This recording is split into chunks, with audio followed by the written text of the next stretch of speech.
இன்று நாங்கள் உண்ண போகும் உணவிற்காக ஆண்டவரை நோக்கி மன்றாடுவோம்.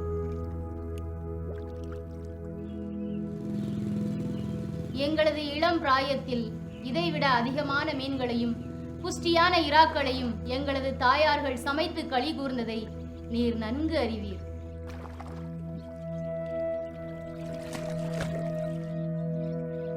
இயேசுவே, உமது சீடரில் பலர் மீனவர்கள் படும் துயரை நீர் நன்கு அறிவீர்.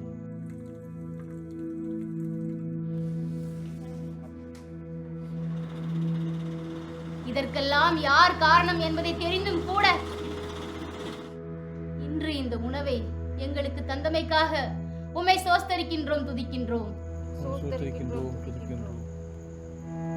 இப்போ மகிமை மாதாவோட மனசு நிறைஞ்சிருக்குமே. எல்லாரும் சாப்பிடலாம்.